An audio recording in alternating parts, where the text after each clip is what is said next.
Forget everything you think you know about raw horsepower, because the biggest, dirtiest engines on the face of the earth are about to be humiliated by a bunch of shiny glass panels. We are ditching the asphalt for the open ocean today. I'm going to break down how marine engineers are taking torque monster diesel engines the size of apartment buildings and hybridizing them with the sun, moving from billionaires' private toys to the actual leviathans that carry your Amazon packages.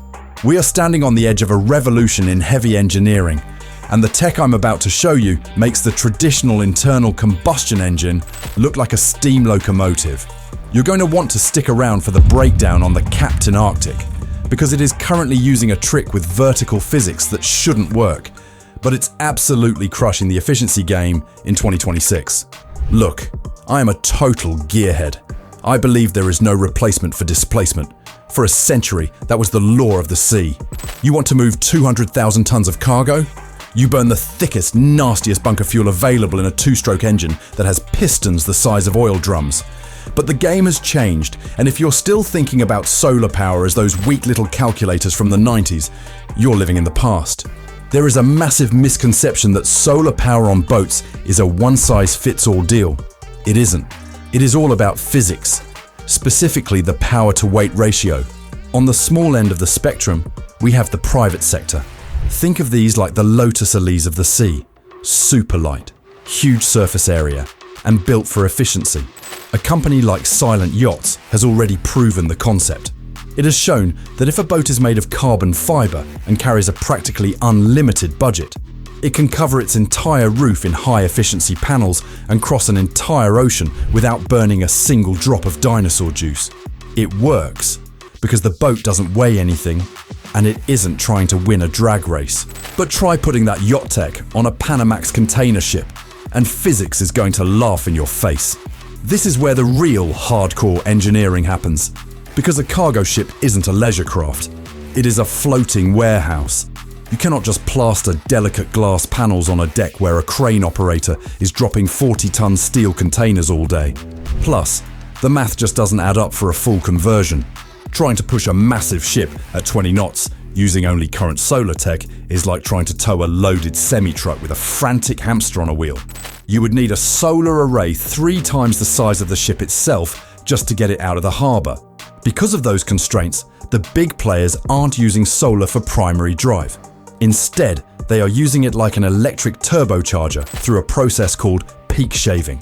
This is the smartest bit of electrical architecture I've seen in years. Think about when you floor it in your car to pass someone. That massive sudden dump of fuel. Ships do that too. When a vessel uses its bow thrusters to dock or fires up its heavy-duty loading cranes, there is a violent spike in power demand. Usually, the crew has to crank up an extra diesel generator just to handle that 10-minute surge, which is incredibly wasteful and gunks up the engines with carbon. This is where the Blue Marlin enters the chat and changes the game. A collaboration between German logistics giant HGK Shipping and the Dutch innovators at WattLab, this 86-meter inland beast is a masterpiece of hybrid engineering. It solves the delicate panel problem by using solar hatch covers. 192 ultra-tough, walkable solar panels laminated directly onto the steel cargo lids. These panels crank out a peak of 35 kilowatts of clean power. But here is the geek part that separates it from everything else. Unlike its predecessor, the MS Helios, which only used solar for the hotel loads like lights and AC, the Blue Marlin is the first in the world to wire that solar energy directly into its high-voltage propulsion system. It works because the ship is designed to use its sun-drenched hatches to trickle charge a massive battery bank all day. When the Blue Marlin needs that sudden burst of torque to fight a heavy river current or maneuver through a tight canal lock, it doesn't need to burn a drop of extra diesel. Instead, its automated energy management system pulls that instant power from the batteries. Under the right conditions, lightly loaded and travelling downstream, this 3,000-ton vessel can actually cruise on 100% solar power. It is essentially an industrial-strength Prius that can haul 3,000 tons of steel without breaking a sweat. Now, let's talk about the cruise and expedition sector, because that is where the tech gets really wild. Cruise ships don't have big, flat, empty decks. They have 12 stories of balconies, water slides, and margarita bars. You can't put panels there. But what they do have is vertical height. As we move through 2026, we are seeing the rise of rigid solar sails. These aren't your grandpa's canvas sails. These are carbon fiber aerodynamic wings standing 30 meters tall, and their entire surface is a solar skin. The superstar of this category is a ship called the Captain Arctic, operated by Sealer. This vessel is a 70-meter expedition ship that uses 5 of these rigid wing masts, totaling over 2,000 square meters of solar cells. Here is the engineering brilliance. The ship is designed for the poles. In the Arctic, the sun is never directly overhead. It sits low on the horizon, circling the ship. By putting panels vertically on these massive wing sails, the ship captures that midnight sun 24 hours a day. These wings provide mechanical wind thrust to pull the ship forward, while simultaneously generating megawatts of electricity. It is a dual threat system that makes traditional ship design look prehistoric.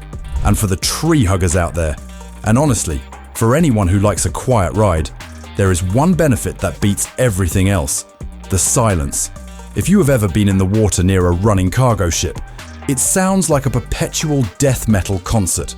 That low-frequency thrumming vibrates for miles and messes with every whale and dolphin in the zip code. But when these new solar hybrid giants approach a port or enter a protected fjord in Norway, they perform a magic trick. They kill the diesels entirely. The ship switches to silent mode, running exclusively on the energy it harvested from the sun 3 hours ago. 50,000 tons of steel goes into stealth mode. It is eerie, it is beautiful, and it is the ultimate flex of engineering. We are no longer just burning stuff to move stuff, we are harvesting the environment to move through the environment. We love to argue about gas versus electric in the car world, usually treating it like some high-stakes sports rivalry, where one side has to die for the other to live. But the maritime world is proving that the future isn't about choosing sides. It's about using brute force only when it's absolutely necessary, and letting advanced electrical architecture do the heavy lifting the rest of the time. The most efficient engine ever invented is hanging 93 million miles above our heads, and it turns out we were just too stubborn to plug into it until now. In fact, within the next decade, the idea of a ship burning fuel while sitting still in a harbour will be viewed as a criminal act of engineering incompetence. We are rapidly approaching a point where the ocean itself will be cleaner than the air in your local Starbucks, simply because we finally realised that the wind and sun aren't just weather, they are a free gas station that never closes. We've spent a century trying to conquer the ocean with fire, only to realise the ocean was offering us a ride for free if we just stopped making so much noise.